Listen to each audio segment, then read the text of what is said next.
लिया था कि शंखचूड़ के बारे में कि शंखचूड़ का वध हो चुका है ना?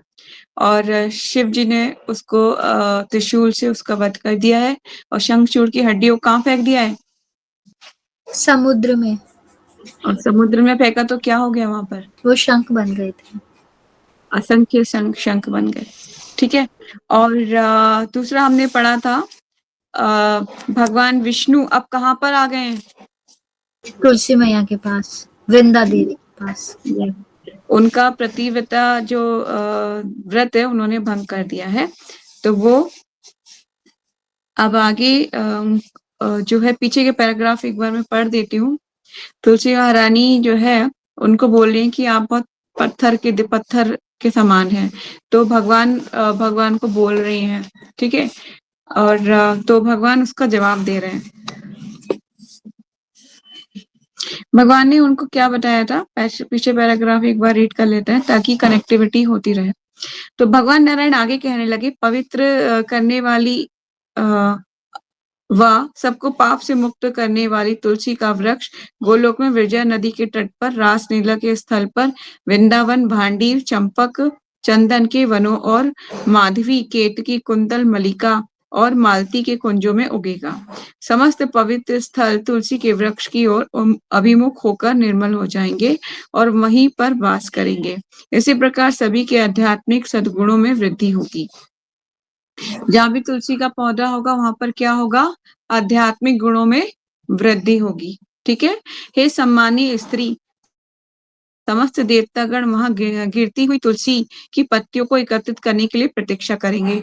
जहाँ पे भी तुलसी के पत्ते गिर रहे होंगे, देवतागण क्या करेंगे? उनको एकत्रित करने की प्रतीक्षा करेंगे कि वो गिरे वो उनको एकत्रित करें।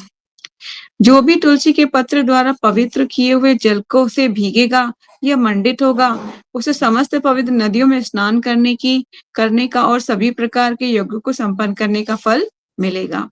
जो तुलसी के पत्रों को से गिरता हुआ जल या तुलसी की लकड़ी से भी, जैसे मैंने कल बताया था कि आपने कंठी धारण की है तो आप रोज जब स्नान करते हैं तो कई पवित्र नदियों में स्नान करने का आपको फल मिलता है। तो जो भक्त लोग जो डेली स्नान करते हैं, कोई साधारण स्नान नहीं होता, ठीक है, पवित्र होता है। वैसे आज के कलयुग में इतना पवित्रता को धारण कर पाना बहुत मुश्किल है, क्योंकि हम जिस जगह पे रहते हैं उसी रूम में सोते हैं, उसी रूम में बाथरूम होता है, उसी में नहाने का होता है। पहले ऐसा नहीं होता था। नहाने का, बाथरूम का सब जगह, सब घर से बाहर किया जाता था। लेकिन आजकल वहीं पे टॉयलेट होता है, वहीं पे नहाने का होता है और रूम में ही सब कुछ होता है। तो ये सारा कॉन्सेप्ट जो आया है ये गलत कॉन्सेप्ट है। पहले जमाने में सब कुछ बाहर होता था, इससे शुद्धिकरण घर में बनी रहती थी। आज भी हम देखते हैं मायापुर जैसे जगह में, गांव जो है छोटा सा कस्बा, वहां पे भी लोग मतलब मल मूत्र विसर्जन के लिए घर से बाहर जाते हैं, घर में नहीं करते और घर को सुचा रखते हैं एकदम साफ। तो जब भी वो जाते हैं मल मूत्र त्याग के लिए, तो वो वहां से गंगा में स्नान करके फिर घर के अंदर आते हैं, तो पवित्र होता है। ठीक है। आप लोग जाएंगे ना तो मैं आपको दिखाऊंगी कितनी विशाल गंगा जी बहती है मायापुर में। हमारे टेम्पल से बहुत कम दूरी पर है तो गंगा, अराउंड 5 मीटर भी नहीं होंगी, 500 मीटर से भी कम की दूरी पे बहुत सुंदर गंगा जी है, लेकिन बहुत गहरी है। ठीक है। चलिए, भगवान हरि अब आगे की कन्वर्सेशन है, भगवान तुलसी को और कुछ बताने का प्रयास कर रहे हैं। ठीक है। भगवान हरि शहद से भरे हजारों बर्तन भेंट करने से इतने प्रसन्न नहीं होते।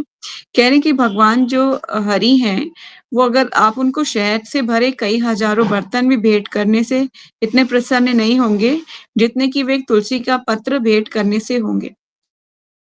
ठीक है।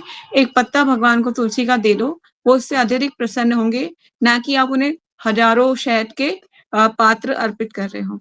ऐसे ही तुलसी की एक पत्ती को भेंट करने के रूप में अर्पित करके वही लाभ प्राप्त होगा जो हजारों गाय अर्पित करने पर प्राप्त होता है। इसीलिए कार्तिक में बोला जाता है, या नेचुरल भी नॉर्मल डेज में भी बोलते हैं कि स्पेशल कार्तिक में, इसलिए क्योंकि ज्यादा है। एक पत्ती दान करेंगे तो मतलब आपके पुण्य कर्म उतने ही बढ़ते जाएंगे और उतनी आपके पास स्वीकृतियां इकट्ठी होती जाएंगी। तो मतलब भगवान के दामोदर के चरणों में रोज तुलसी का एक पत्ता देना कंपलसरी है। तो पूरे कार्तिक बोला जाता है, पर अगर नहीं कर पाए तो अभी जितने ही पत्ते, जितने आपने पूरे महीने पत्ते नहीं दिए ना, उतने सारे पत्ते एक साथ इन दिनों में दे दो भगवान को। तो भगवान सॉरी, बिलेटेड अब बहुत देरी हो गई है, पर कोई बात नहीं, आप फिर भी स्वीकार करो तो भगवान स्वीकार करेंगे। जैसे मैंने बोला था, अब तक जितने भी दिए आपके छूट गए हैं, सारे जला डालो इन 5 दिनों में, ठीक है? तो अर्पित करके वही लाभ होगा जो हजारों गायें अर्पित करने पर होता है। यदि कोई कार्तिक मास में तुलसी की पत्तियां अर्पित करता है, तो वही लाभ प्राप्त करता है जो अभी ऊपर उल्लेखित किए गए हैं। ठीक है, आ गई ना वही लाइन, जो कार्तिक में भी तुलसी की पत्ती दामोदर को देता है, उसको भी वही लाभ प्राप्त होगा जो ऊपर वर्णित, मतलब कि हजारों गाय को मतलब जितनी भी 1000 गायें होती हैं उनको अर्पित करने का जैसे लाभ होता है, वैसे ही कार्तिक मास में तुलसी की पत्तियों को जो अर्पित करता है उसको परम लाभ की प्राप्ति होती है। ठीक है, वैसा बहुत बेनिफिट, जैसे मैंने अभी बताया आपको। यदि मृत्यु के समय कोई तुलसी का पत्ता पीता है या प्राप्त करता है, तब वह अपने समस्त पापों से मुक्त हो जाता है।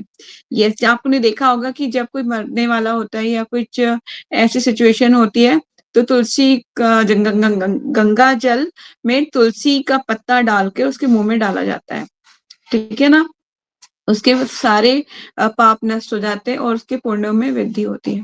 ठीक है, इसलिए बोला जाता है कि तुलसी का पत्ता मुंह में डाल दो, उसकी मृत्यु होने वाली है, तो उसको मतलब उसकी देह से जो प्राण निकल रहे हैं वो उसको कष्ट नहीं मिलेगा, वो आराम से मतलब निकलेंगे, और दूसरा जो है उसके पाप कट जाएंगे। ठीक है, तुलसी का पौधा बहुत अत्यंत पवित्र है।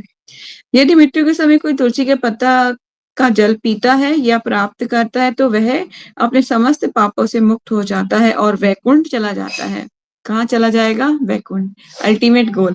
ठीक है, back to home, back to God है। जो भी तुलसी का पत्र का जल प्रतिदिन पीता है, वे अपने जीवन काल में किए गए समस्त पाप कर्मों का ऋण चुकाकर पाप मुक्त हो जाता है। यस, आप भगवान को जो जल अर्पित करते हैं डेली, उसको कलेक्ट कीजिए, उसको ऐसे फेंकिए मत, या तो आप उसको कंज्यूम कर लीजिए या उससे कलेक्ट करके एक बॉटल्स में भरते रहिए। ठीक है, और वो जल जब भी कोई आए या पीने का किसी को पानी मांगे, तो आपको उसको भी वही जल पिलाइए और खुद भी वही जल पीजिए। ठीक है, इससे क्या होगा, जो अगर कोई डिवोटी भी नहीं है तो वो डिवोटी बन जाएगा, क्योंकि उसको भगवान का जल पीने को मिल रहा है, तुलसी के पत्ता डला हुआ जल मिलने को, है ना। बहुत फॉर्चुनेट होते हैं वो लोग जिनको ऐसा कहते हैं चरणामृत मिल रहा होता है। जो भी तुलसी पत्र का जल प्रतिदिन पीता है, वे अपने जीवन काल में किए गए समस्त पाप कर्मों का ऋण चुकाकर पाप मुक्त हो जाता है और गंगा जी में स्नान करने का लाभ प्राप्त करता है। कैसा लाभ प्राप्त करेगा? गंगा जी में स्नान करने का लाभ। जो भी तुलसी का पत्ता तोड़ता है, वे अपनी देह पर धारण करता है और तब तीर्थ स्थान में देह त्याग करता है, विष्णु लोक जाएगा। कहाँ जाएगा वो? विष्णु लोक जाएगा। इसमें कंडीशन क्या क्या है?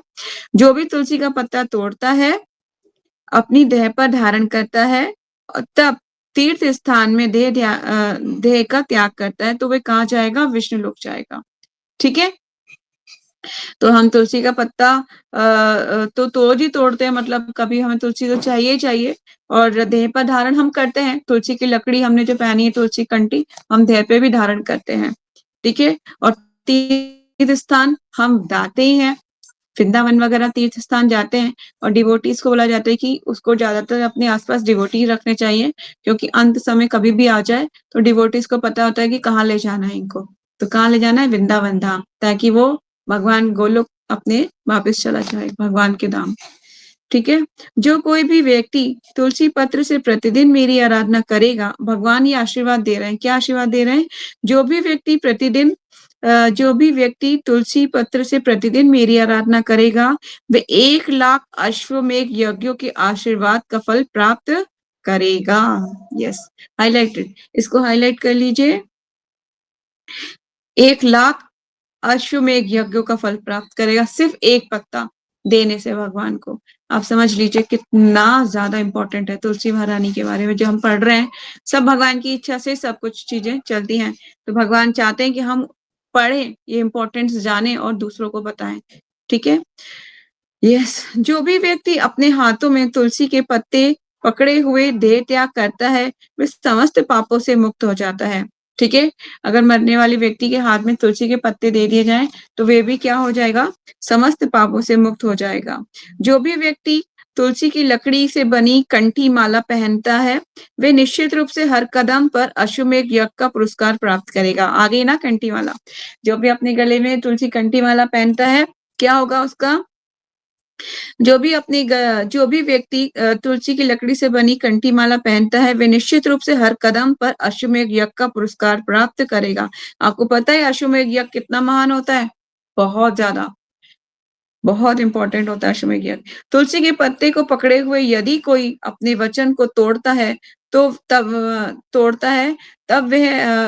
वह तब तक के लिए कालसूत्र नरक में जाएगा जब तक कि वे सूर्य चंद्रमा रहेंगे। अगर तुलसी का पत्र उसने हाथ में लिया हुआ है और वे क्या कर रहा है, अपने वचन को तोड़ता है, मतलब उसने कोई वचन दिए हुए हैं, कुछ प्लेज ली हुई है और उसको वो तोड़ देता है, तो क्या होगा, वो कालसूत्र नामक नरक में जाएगा। कब तक जाएगा कालसूत्र नामक नरक में?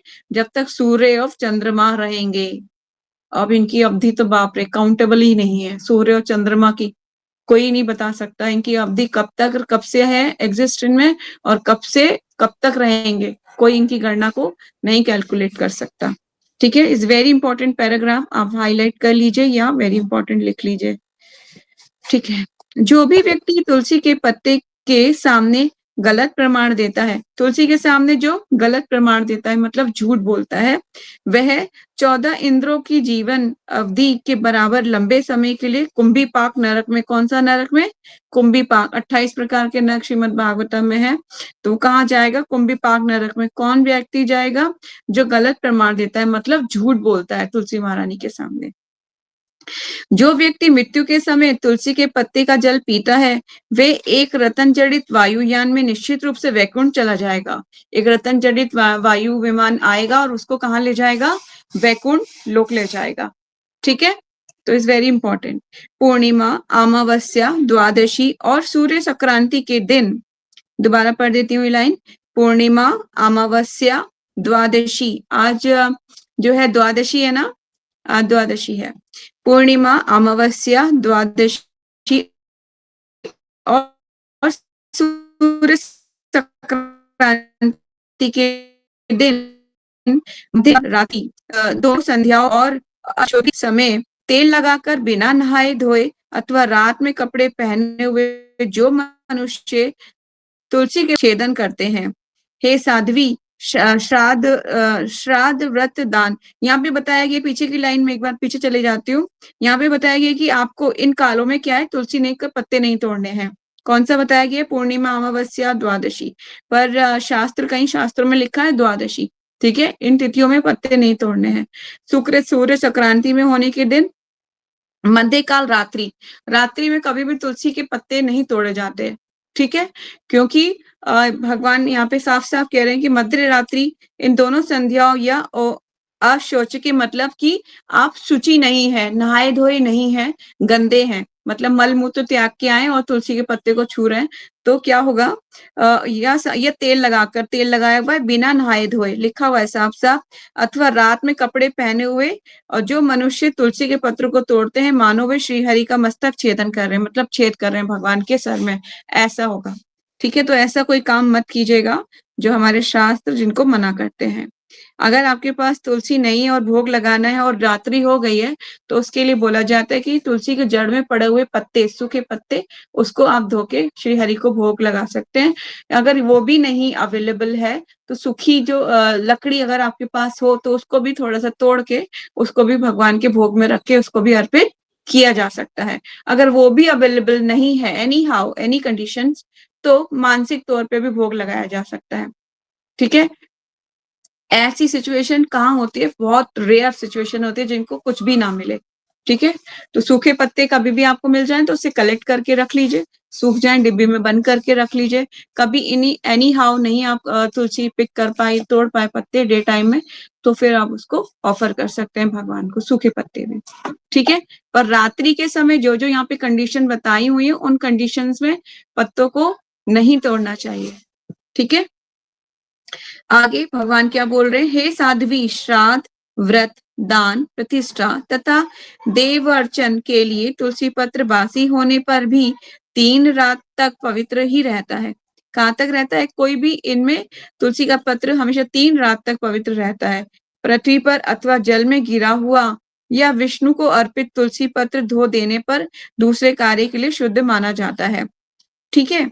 यहाँ पर बताया जा रहा है कि पृथ्वी पर अथवा जल में गिरा हुआ तथा विष्णु को अर्पित तुलसी पत्र धो देने पर दूसरे कार्य के लिए शुद्ध माना जाता है। अगर ऐसी कोई कंडीशन है कि तुलसी नहीं है और भगवान के चरणों की तुलसी है, तो उसको धो के नेक्स्ट पूजा के लिए यूज कर सकते हैं। यहाँ पे इस बात को बोला जा रहा है, ठीक है।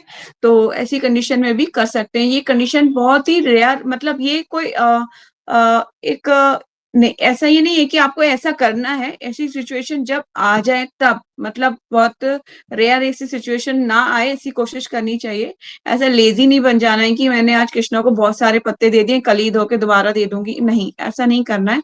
ये सिचुएशन कब आएगी? जब बहुत रेयर कंडीशन है, ऐसी कुछ सिचुएशन है, आप बीमार हैं, आप बाहर हैं, नहीं तोड़ पाए, या कुछ ऐसी सिचुएशन है ना, जैसे सर्दी अब आएगी तो तुलसी चली गई है, तब ऐसी सिचुएशन में ऐसा कार्य यहाँ पे बोला जा रहा है। पर मैंने ऐसा सुना आगे कहीं किसी से है नहीं, पर शास्त्र जब यहाँ पे लिखा हुआ है तो ये सच है, ठीक है। इसको सत्य मानना चाहिए, क्योंकि अलग अलग चीजें अलग अलग कॉन्टेक्स्ट में बोली जाती हैं। तो इसको आप टेकन ऑफ ग्रांटेड मत लीजिएगा कि हाँ अब तो मैं ऐसे ही करूंगी, ऐसा नहीं करना है। चलिए आगे, पेज नंबर 44। तुम निरा में गोलोक धाम में तुलसी की अधिष्ठात्री देवी बनकर मेरे स्वरूप भूत श्री कृष्ण के साथ निरंतर क्रीड़ा करोगी। तुम्हारी देह से उत्पन्न नदी की जो अधिष्ठात्री देवी हैं, वे भारतवर्ष में परम पूर्णयदा नदी बनकर मेरे अंशीभूत क्षार समुद्र की पत्नी होगी। तुम महासाध्वी तुलसी रूप से वैकुंठ में मेरे सनिकट निवास करोगी। वहां तुम लक्ष्मी के समान सम्मानित हो जाओगी और गोलोक के रास में भी तुम्हारी उपस्थिति होगी, इसमें संशय नहीं है। भगवान बता रहे हैं कि तुम्हारी उपस्थिति गोलोक में होगी और इसमें कोई संशय नहीं है, तुम हमेशा वास करोगी वहां पर निरंतर। नेक्स्ट पैराग्राफ, मैं तुम्हारे श्राप को सत्य के लिए भारतवर्ष में पाषाण शालिग्राम बनकर रहूंगा। तुलसी ने क्या श्राप दे दिया है भगवान को कि आप पत्थर के हैं, है ना, पत्थर बन जाइए आप। तो क्या दे रही हैं, क्या बोल रहे हैं भगवान, मैं तुम्हारे श्राप को सत्य के लिए भारतवर्ष में पाषाण शालिग्राम बनकर रहूंगा।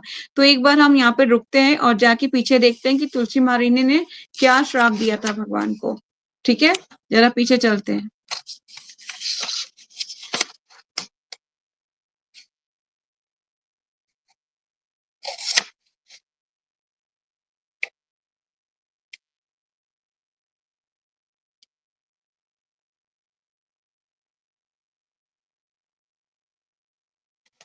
यहाँ पर जो तुलसी महारानी ने जो श्राप दिया था पेज नंबर 41 पे, एक बार हम उसको पढ़ लेते हैं, क्योंकि पूरी कनेक्टिविटी हो जाएगी, फिर आप लोगों को संशय नहीं रहेगा। अभी तो तुलसी महारानी जब स्वयं भगवान का स्पर्श कर लेती हैं, तो फिर वो नारायण कहती हैं कि आप कौन हैं, तो नारायण अपने असली रूप में आ जाते हैं। तो उसके बाद भी उन्हें देख के मूर्छित हो जाती हैं। उसके बाद क्या करती हैं, जब वो होश में आ जाती हैं, तो वो क्या श्राप देती हैं भगवान को, हे ईश्वर, हे प्रभु, आप एक पत्थर के समान हैं और आप निर्दयी एवं कठोर हैं। आपने धोखे से मेरा सतीत्व पवित्रता नष्ट कर दिया है। इस प्रकार आपने मेरे पति को मार डाला। हे स्वामी, आप निर्दयी हैं। हाँ, आपका हृदय एक पत्थर के समान है, इसलिए मैं आपको एक पत्थर बनने का श्राप देती हूँ, ठीक है। क्या श्राप दे रही है वो, कि आप पत्थर बन जाइए, ये श्राप देती हूँ। और वे लोग जो आपको पवित्र कहते हैं, निस्संदेह गलत हैं। आपके भक्त ने कोई अपराध नहीं किया था, फिर भी आपने दूसरों के हित के लिए उसको मार डाला। क्यों? अब वो पूछ रहे हैं क्यों, तो भगवान श्री हरि जवाब दे रहे हैं। तो उन्होंने क्या श्राप दे दिया कि आप कैसे बन जाइए, मैं श्राप देती हूँ कि आप पत्थर के बन जाइए। ठीक है, तो अब श्राप के लिए क्या बोल रहे हैं भगवान कि मैं तुम्हारे श्राप को, पेज नंबर 44 पे आ जाइए, मैं तुम्हारे श्राप को सत्य करने के लिए भारतवर्ष में पाषाण शालिग्राम बनकर रहूंगा। ठीक है, गंडकी नदी के तट पर मेरा वास होगा। कहाँ पे वास होगा? गंडकी नदी। गंडकी नदी भारतवर्ष में कहाँ बहती है? नेपाल में बहती है। ठीक है, गंडकी नदी पवित्र है। तो गंडकी नदी के तट पर मेरा वास होगा, वहां रहने वाले करोड़ों कीड़े, वहां पे कीड़े हैं, जैसे मैंने बताया था ना, शालिग्राम की शिला को कीड़े काटते हैं, कीड़े बनाता है उसको। तो नदी, गंडकी नदी पर के तट पर मेरा वास होगा, वहां रहने वाले करोड़ों कीड़े अपने तीखे दांत रूपी आयु धोसे से काट काट कर उस पाषाण में मेरे चक्र का चिन्ह बनाएंगे। अब ये देखिए वो कीड़े भी कितने होशियार हैं, उनको पता है कि श्री हरि के क्या क्या चिन्ह होते हैं, तो वो चिन्ह बनाएंगे। वो कीड़े कोई साधारण कीड़े नहीं है, ठीक है ना। जैसे कि देवताओं में जो विश्वकर्मा है, विश्वकर्मा क्या करते हैं? देवताओं के घर बनाने का कार्य करते हैं ना विश्वकर्मा। तो यहाँ पे भी विश्वकर्मा का ही एक रोल निभा रहे हैं वो कीड़े, क्योंकि उन्हें श्री हरि के चिन्ह पता है, कौन कौन सा चिन्ह है श्री हरि का, कौन कौन सा रूप है। तो शालिग्राम शिला अलग अलग रूपों में अवेलेबल मिलती है वहां पर, गंडकी नदी में मुख्यतः रूप से। ठीक है, तो गंडकी नदी के तट पर मेरा वास होगा और वहां रहने वाले करोड़ों कीड़े अपने तीखे दंत रूपी आयु धोसे से काट कर उस पाषाण में मेरे चक्र का चिन्ह बनाएंगे, जिसमें से एक द्वार का चिन्ह होगा, 4 चक्र होंगे और जो वनमाला से विभूषित होगा। वे नवीन मेघ के समान श्याम वर्ण या पाषाण लक्ष्मी नारायण का बोधक होगा। मेरे पास एक शिला है जो सीताराम शिला है। ठीक है, ऐसे सुदर्शन शिला भी है मेरे पास, जिनमें से एक द्वार और 4 चक्र के चिन्ह होंगे। एक वनमाला की रेखा नहीं प्रतीत होगी। ऐसे नवीन मेघ की तुलना करने वाले श्याम रंग के पाषाण को लक्ष्मी जनार्दन संख्या दी जानी चाहिए। 2 चक्र, यहाँ पे शालिग्राम शिला के अलग अलग कैटेगरीज भगवान बता रहे हैं कि कौन कौन सी कैटेगरीज होंगी। ठीक है, तो लक्ष्मी जनार्दन के बारे में बता दिया भगवान ने।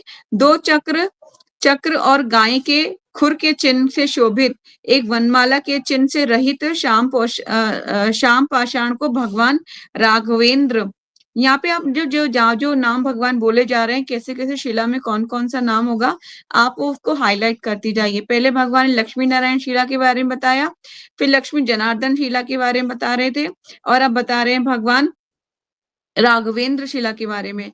जो द्वार चक्र और गाय के खुर से चिन्हित शोभित वनमाला के चिन्ह से रहित श्याम पाषाण को भगवान राघवेंद्र का विग्रह मानना चाहिए। ठीक है, जिनमें से बहुत छोटे 2 चक्र के चिन्ह उसे नवीन मेघ के समान कृष्ण वर्ण के पाषाण को भगवान दधिवामन मानना चाहिए। ये शिला है मेरे पास। जब ग्रस्तों के लिए वह ग्रस्तों के लिए सुखदायक है। अत्यंत छोटे आकार के 2 चक्र एवं वनमाला से शोभित पाषाण स्वयं भगवान श्रीधर के रूप में है। ऐसा समझना चाहिए कि जो पूरा स्थूल हो, मतलब एक पूरी शिला स्थूल, मतलब एक उसमें कुछ वो नहीं, चिन्ह नहीं होगा, स्थूल होगी मतलब शिला। तो क्या कह रहे हैं भगवान? पूरा स्थूल हो और जिसकी आकृति गोल हो। ये सेम शिला जिसका वर्णन हो रहा है, ये सेम शिला मेरे पास है, बिल्कुल गोल।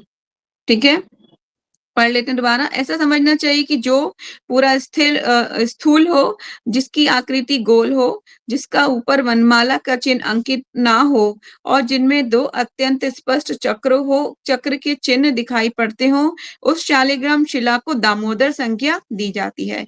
यस, तो इसका मतलब मेरी उस शिला का नाम क्या है? दामोदर शिला। ठीक है, जो मध्य श्रेणी में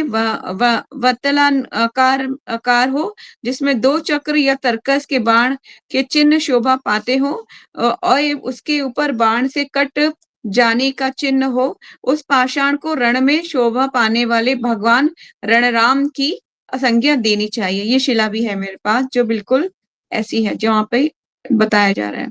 जो मध्यम श्रेणी का पाषाण 7 चक्रों तथा छत्र के तर्कस से अलंकृत हो, उस भगवान राजेश्वर की प्रतिमा समझनी चाहिए। ये वाली शिला भी है मेरे पास। जो उस 14 चक्र शोभित तथा नवीन मेघ के समान रंग वाले स्थूल पाषाण को अनंत अनंत का विग्रह मानना चाहिए, जिसे पूजन से धर्म, अर्थ तथा काम और मोक्ष ये चारों फल प्राप्त होते हैं। जिसकी आकृति चक्र के समान हो, ये है शिला मेरे पास, चक्र के समान हो तथा दो चक्र और श्रीहरि, दो चक्र और श्री और गोखुर के चिन्ह से शोभा पाते हो, ऐसे नवीन मेघ के समान वर्ण वाले मध्यम श्रेणी का पाषाण को क्या कहते हैं? भगवान मधुसूदन समझना चाहिए। ठीक है। जो केवल एक चंद्र वाला सुदर्शन एवं गुप्त चक्र चिन्ह वाला गदाधर तथा 2 चक्र एवं अश्व के समान मुख की आकृति से युक्त पाषाण भगवान हेयग्रीव का विग्रह मानना चाहिए। ऐसी शिला डेजी दीदी के पास है। विग्रह कहा जाता है, जिसका मुख अत्यंत विस्तृत हो, जिस पर 2 चक्र चिन्हित हो तथा जो बड़ा किए विकट प्रतीत होता हो, ऐसे पाषाण को नरसिंह का प्रतिमा माननी चाहिए। विकट मतलब 2 दांत भी आगे होते हैं, उसमें दांत बने होते हैं और शिला बहुत ही विकराल दिखती है। This is called a Narasimha shila. Narasimha Shila is very much बहुत कम दिखने को मिलती है, बहुत कम, क्योंकि नरसिंह शिला अगर खरीदेंगे तो बहुत महंगी भी होती है, बहुत महंगी होती है नरसिंह शिला, और बहुत रेयर मिलती है, बहुत रेयर। इसका प्राइस नॉर्मल शिला के मुकाबले कहते हैं 10 टाइम्स ज्यादा होता है, 10 टाइम्स, इसीलिए महंगी होती है शिला। की प्रतिमा समझनी चाहिए। वह मनुष्य जो तत्काल वैराग्य प्रदान करने वाला है, जिसमें 2 चक्र हो, विशाल मुख हो तथा जो वनमाला के चिन्ह से संपन्न हो, ग्रस्तों के लिए सुखदायी हो, उस पाषाण को भगवान लक्ष्मी नारायण का विग्रह समझना चाहिए। ठीक है। ये इस शिला के बारे में यहाँ पर मतलब इसमें 2 चक्र, विशाल मुख तथा जो वनमाला के चिन्ह से संपन्न हो, ग्रस्तों के लिए सदा सुखदायी हो, उस पाषाण को लक्ष्मी नारायण का विग्रह समझना चाहिए। जो द्वार देश में 2 चक्रों से युक्त हो तथा जिस पर श्री का चिन्ह स्पष्ट दिखाई पड़े, ऐसे पाषाण को वासुदेव का विग्रह मानना चाहिए। सूक्ष्म चक्र से युक्त के चिन्ह से युक्त नवीन मेघ के समान श्याम तथा मुख पर बहुत छोटे-छोटे छिद्रों से शोभित पाषाण प्रद्युम्न का स्वरूप होगा। उसके प्रभाव से ग्रस्त सुखी हो जाएंगे, जिनमें दो चक्र सटे हुए हों और जिसका पृष्ठभाग विशाल हो। ग्रस्तों के लिए निरंतर सुख प्रदान करने वाले पाषाण को भगवान संकर्षण का प्रतिमा समझनी चाहिए। ये वाली शिला है मेरे पास। जो अत्यंत सुंदर गोलाकार हो और पीले रंग से शोभित हो। विद्वान पुरुष कहते हैं कि ग्रस्तों को सुख देने वाला पाषाण भगवान अनिरुद्ध का स्वरूप है। भगवान ने कितने सारी शिलाओं के बारे में क्या-क्या नाम बता दिए, मतलब ये ज्ञान तो हमें कभी था ही नहीं, और मेरी इंटेंस डिजायर थी कि मैं ये जानूं कि अलग-अलग शिलाओं कौन-कौन से चिन्ह होते हैं, क्या-क्या नाम होते हैं। मेरी ये डिजायर थी। मैं आपको आज इसको डिस्क्लोज कर रही हूँ, पर ये मेरी डिजायर थी कि मैं जानूं कि और शिलाओं के नाम और कौन-कौन से होते हैं। तो आज वो यहाँ पे भगवान रिवील कर रहे हैं। ठीक है, चलिए। जहाँ शालिग्राम की शिला रहती है, अब ध्यानपूर्वक सुनिएगा क्योंकि इम्पोर्टेंट है ये सब, है ना। जहाँ शालिग्राम की शिला रहती है, वहां भगवान श्री हरि विराजते हैं। कौन विराजते हैं? भगवान श्री हरि विराजते हैं। और वहीं संपूर्ण तीर्थों के साथ लेकर भगवती लक्ष्मी निवास करती हैं। कहाँ कौन निवास करती है उनके साथ? भगवती लक्ष्मी वहीं निवास करती है। किसको साथ लेके? समस्त संपूर्ण तीर्थों को लेके। जितने भी तीर्थ हैं हमारे इस भूमंडल पे, समस्त तीर्थों को लेकर लक्ष्मी जी वहीं निवास करती है, जहाँ भगवान श्री हरि शालिग्राम शिला के रूप में निवास कर रहे हैं। ठीक है, जहाँ शालिग्राम शिला रहती है, भगवान श्री हरि वहीं रहते हैं। ब्रह्म हत्या आदि जितने पाप हैं, वे सब शालिग्राम शिला की पूजा करने से हैं। जो ब्रह्म हत्या भी के जो पाप होते हैं, वो कैसे नष्ट हो जाते हैं? शालिग्राम शिला की पूजा करने से नष्ट हो जाते हैं। शक्त के आकार वाले शालिग्राम से दुख तथा शूल के नोक के समान आकार वाले से मृत्यु, शक्त के आकार वाले शालिग्राम से दुख जो शक्त के आकार वाले होते हैं, मतलब कि शक्त के कैसे बताऊं आकार, कैसा आकार, तो निकुला सा आकार होता है, मतलब ऐसे से होते हैं। ये वाली शिला भी है मेरे पास। यस, तो यस, कहाँ गई थी मैं, कहाँ पढ़ी थी, यस। शक्त के आकार वाले शालिग्राम से दुख तथा शूल की नोक के समान आकार वाले से मृत्यु होनी निश्चित है।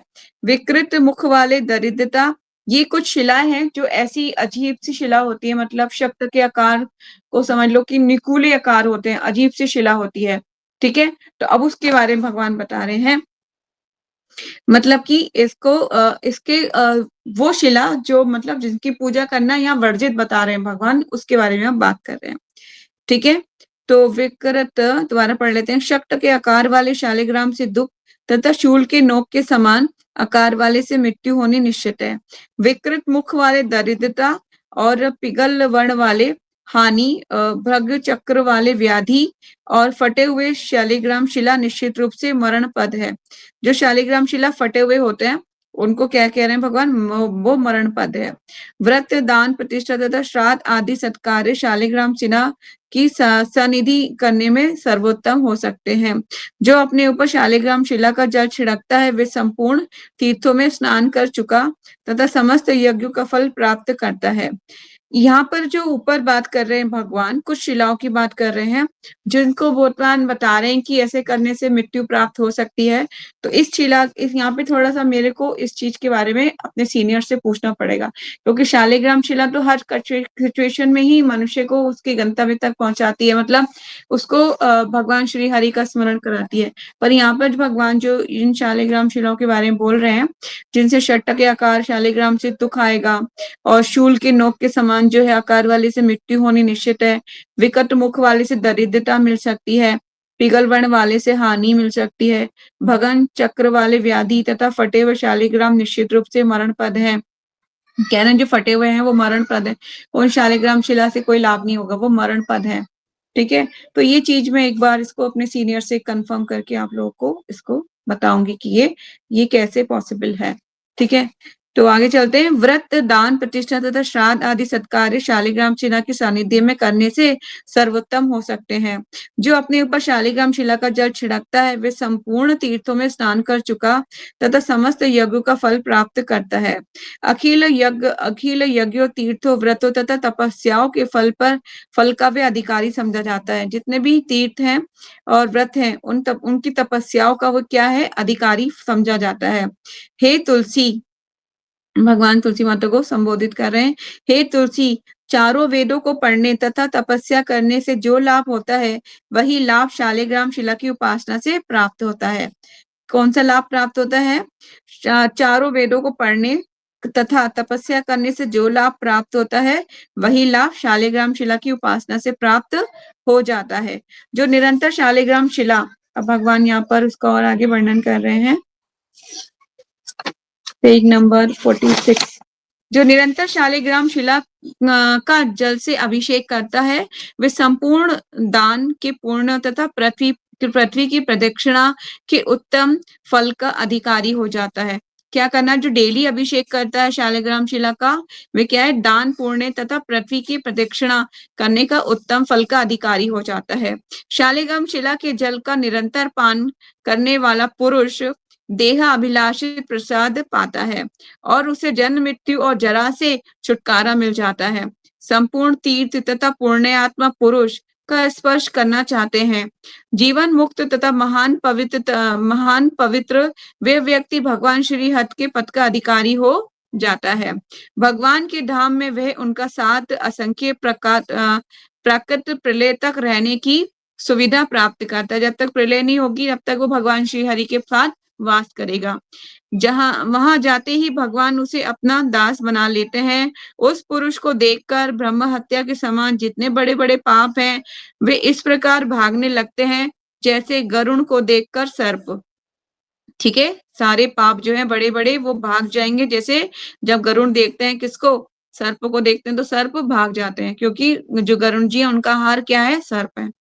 उस पुरुष के चरणों की रज से पृथ्वी देवी तुरंत पवित्र हो जाती है। जो पुरुष जो शालिग्राम शिला की पूजा करता है उसके चरण स्पर्श के क्या होता है, पृथ्वी भी पवित्र हो जाती है।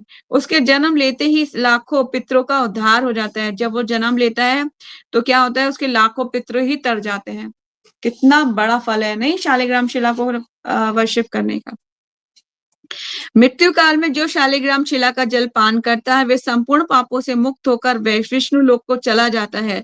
शालिग्राम को हाथ में लेकर मिथ्या बोलने वाला व्यक्ति कहाँ जाएगा? कुंभीपाक नरक में चला जाता है। ठीक है सॉरी। शालिग्राम शिला को हाथ में ले लिया और फिर आप जो है क्या बोल रहे हैं? झूठ बोल रहे हैं, पाप कर रहे हैं, तो वे व्यक्ति कहाँ चला जाएगा? कुंभीपाक नरक में चला जाएगा। और ब्रह्म हत्या और ब्रह्मा की आयु पर्यंत उसे वहां रहना पड़ेगा। जितनी ब्रह्मा की आयु है उसको वहां रहना पड़ेगा। ब्रह्मा जी की आयु कितनी है? ब्रह्मा जी के 12 घंटे बीतते हैं तो 1000 सहस्त्र चक्र बीत जाते हैं। उतनी ही बड़ी ब्रह्मा की रात्रि है। और ब्रह्मा कितने साल जीते हैं? 100 ईयर्स। तो लगा लीजिए, काउंट कर लीजिए कितना हुआ, बहुत ज्यादा हो गया। ठीक है। जो शालिग्राम शिला को धारण करके यस, जो ब्रह्मा की आयु पर्यंत उसे वहां रहना पड़ता है। कहाँ? कुंभीपाक नरक में। जो व्यक्ति जो शालिग्राम शिला को धारण करके की हुई प्रतिज्ञा का पालन नहीं करता उसे लाख मनवंतर तक असी पत्र नामक नरक में रहना पड़ता है। हे कांते, तुलसी महारानी को संबोधित कर रहे हैं, हे कांते, जो व्यक्ति शालिग्राम पर से तुलसी के पत्र को दूर करेगा उसे दूसरे जन्म में स्त्री के साथ ना स्त्री साथ ना दे सकेगी। मतलब शालिग्राम शिला से कभी तुलसी को अलग मत कीजिएगा। तो भगवान बोल रहे हैं वो स्त्री उसको कभी मतलब उसको क्या है कि दूसरे जन्म में उसको कोई स्त्री उसका साथ नहीं देगी। ठीक है। इसलिए तुलसी से शालिग्राम शिला से कभी भी किसको अलग नहीं करते? तुलसी दल को अलग नहीं करते। इवन रात में भी कभी भी आप तुलसी से शालिग्राम को अलग नहीं कर सकते। हमेशा तुलसी शालिग्राम शिला के साथ होनी ही चाहिए। This is mandatory. ठीक है। शंख से तुलसी पत्र का विच्छेदन करने वाला व्यक्ति भयहानि तथा 7 जन्मों तक रोगी रहेगा। कहाँ तक? शंख से अगर तुलसी पत्र भी अलग करते हैं तो उसका विच्छेदन करने वाला व्यक्ति कहाँ रहेगा? भयहीन तथा 7 जन्मों तक रोगी रहेगा। शालिग्राम तुलसी और शंख, 3 चीजें बता दी यहाँ पे। शालिग्राम, तुलसी और शंख, इन तीनों को जो महान ज्ञानी पुरुष सुरक्षित रूप से एकत्रित रखता है उसे भगवान श्री हरि बहुत प्रसन्न होते हैं। यस, आपको अच्छे से शालिग्राम शिला का ध्यान रखना है। तुलसी और शंख, इन तीनों को साथ रखेंगे और ध्यान पूर्वक रखेंगे। एकत्रित रखता है, ध्यान पूर्वक सुरक्षित रखता है, उसे भगवान श्री हरि बहुत प्रसन्न होते हैं। भगवान देखते हैं कि ये वो सब चीजें कलेक्ट कर रहा है जो मुझे अत्यंत प्रिय है, तो भगवान उसे अत्यंत प्रसन्न होते हैं। ठीक है। नारद मुनि को ये वृतांत सुनाने के उपरांत नारायण ऋषि ने कहा, हे नारद, इस प्रकार देवी तुलसी से कहकर भगवान श्री हरि मौन हो गए और उधर देवी तुलसी अपना शरीर त्याग कर दिव्य रूप से संपन्न हो भगवान श्री हरि के वृक्ष स्थल पर लक्ष्मी की भांति शोभा पाने लगी।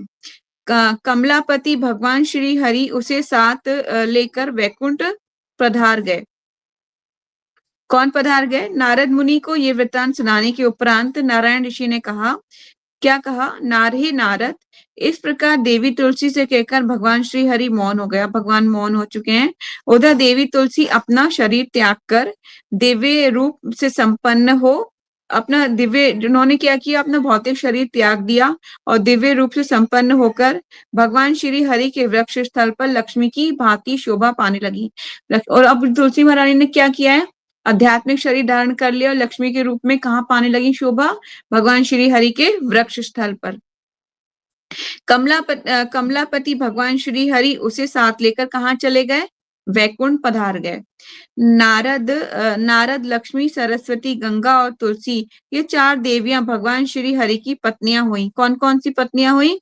लक्ष्मी, सरस्वती, गंगा और तुलसी, ये 4 देवियां भगवान श्री हरि की पत्नियां हुई। उसी समय तुलसी की देह से गंडकी नदी उत्पन्न हुई। तुलसी की देह से क्या उत्पन्न हो गई? गंडकी नदी उत्पन्न हुई है। किससे उत्पन्न हुई है तो गंडकी नदी? तुलसी महारानी की देह से उत्पन्न हुई है। आप ये चीज नोट कर सकते हैं, छोटी छोटी चीजें। उसी समय तुलसी की दह से गंडकी की नदी उत्पन्न हुई और भगवान श्री हरि भी उसी के तट पर मनुष्य के लिए पुण्य पद शालिग्राम शिला बन गए। भगवान क्या बन गए? शालिग्राम शिला बन गए उसी के तट पर। वहां रहने वाले कीड़े शलाकों को काट काट कर अनेक प्रकार बना देते हैं। जो शिलाएं हैं उनको काट, वहां के जो कीड़े काट काट कर अनेक प्रकार की शिलाएं बनाते हैं, जिनका वर्णन हमने पीछे पढ़ा है।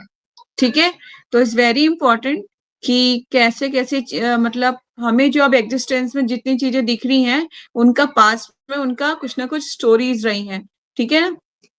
तो हम अब पढ़ रहे हैं तो हम कनेक्ट कर पा रहे होंगे। होपफुली आप सब भी समझ रहे होंगे इस बात को।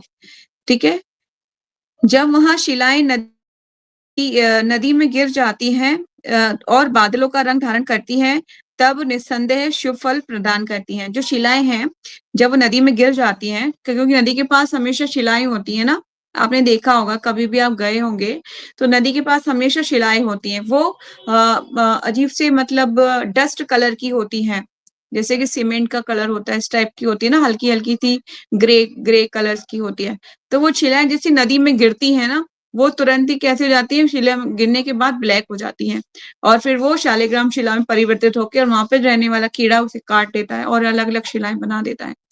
ठीक है, तो वही कह रहे हैं, जब ये शिलाएं नदी में गिर जाती हैं और बादलों का रंग धारण करती हैं, तब निस्संदेह शुभ फल प्रदान करती हैं। यदि वे पत्थर सूखी जमीन पर गिरते हैं तो वे सूर्य की किरणों द्वारा भूरे रंग के हो जाते हैं। जैसे मैंने बताया, अगर वो जमीन पर गिरते हैं तो कैसे हो जाते हैं? वे सूर्य की किरणों के द्वारा भूरे रंग के हो जाते हैं और पूजा आराधना के लिए अनुपयुक्त होते हैं। उनकी पूजा नहीं होती, उनकी जो मतलब नदी से अलग हो जाती हैं जो शिलाएं और जिनका रंग भूरा हो जाता है, वे पूजा के लिए अनुपयुक्त है, उनकी पूजा नहीं होती है। भगवान तुलसी को पाकर लक्ष्मी आदि के साथ दिव्य क्रीड़ाओं में आनंद लेने लगे। उन्होंने तुलसी को भी गौरव तथा सौभाग्य में लक्ष्मी के समान बना दिया और लक्ष्मी और गंगा ने तुलसी के नव रंग संगम सौभाग्य को सराह लिया। परंतु सरस्वती क्रोध के कारण तुलसी के उन्नत पद को सहन नहीं कर सकी। सरस्वती द्वारा अपना अपमान होने पर तुलसी अंतर्ध्यान हो गई। कहाँ हो गई तुलसी? अंतर्ध्यान हो गई। उनको अपमान लगा कि सरस्वती को अच्छा नहीं लग रहा है और भगवान की आंखों से भी वे अपने को सर्वत्र ओझल कर लिया। भगवान ने उसे ना देखकर सरस्वती को समझाया और उससे आज्ञा लेकर वे तुलसी वन वृंदावन की ओर गए। कौन गए? भगवान श्री हरि। वहां जाकर उन्होंने ही क्ली ए विंदाय स्वाहा इस मंत्र का उच्चारण करना आरंभ किया। दीपक, धूप, चंदन, नवेद और पुष्प आदि अर्पित करके उनका विशेष स्तव स्तोत्र का गुणगान किया। भगवान तुलसी के से विरह का अनुभव कर रहे थे और वे वृंदावन में जाकर तुलसी पूजा करने के उपरांत स्तुति करने लगे। सेवा की इस भावना को देखकर साक्षात तुलसी देवी वृक्ष से तुरंत बाहर निकल आई और परम प्रसन्न होकर भगवान के चरण कमलों में शरण में चली गई। तब भगवान ने उसे वर दिया, हे देवी, तुम सर्व पूज्या हो, जाओ, मैं स्वयं तुम्हें अपने मस्तक पर या वृक्ष स्थल पर धारण करूंगा। इतना ही नहीं, सारे देवता गण भी तुम्हें अपने मस्तक पर धारण करेंगे। ये कहकर उसे साथ ले भगवान अपने स्थान लौट गए। ठीक है, तो यहाँ पे हमने तुलसी महारानी के प्राकृति को अच्छे से पढ़ लिया है। तो आप लोगों का कोई डाउट है, क्वेश्चन है? अभी 4 मिनट है हमारे पास, तो हम ले सकते हैं। हरे कृष्णा। हरे कृष्णा माता जी। माता जी, जैसे कि इसमें बोला हुआ है कि बिना नहाए हुए और बिना बालों में सर में अगर तेल ना हो तो हमें नहीं लेना चाहिए तुलसी पत्र। बट अगर वही पत्र नीचे जमीन पे पड़ा हुआ है, मतलब अगर पत्र प्लांट से कनेक्टेड नहीं है तो हम उसको उठा सकते हैं? हाँ, तब आप उठा सकते हो, तब आप ले सकते हो, क्योंकि वो अभी लिविंग प्लांट तोड़ने के लिए माना जा रहा है कि और जो पत्ते गिरे हुए हैं उनको तो लेने में कोई प्रॉब्लम नहीं है। ठीक है, एनी क्वेश्चन? इस जगह कोई क्वेश्चन नहीं है। प्रीति माता जी, हरे कृष्णा। कोई क्वेश्चन किसी का? हरे कृष्णा। नो माता जी। ओके, तो आप लोग गोपी गीत करेंगे मेरे साथ या फिर यहाँ वाइंड अप करें?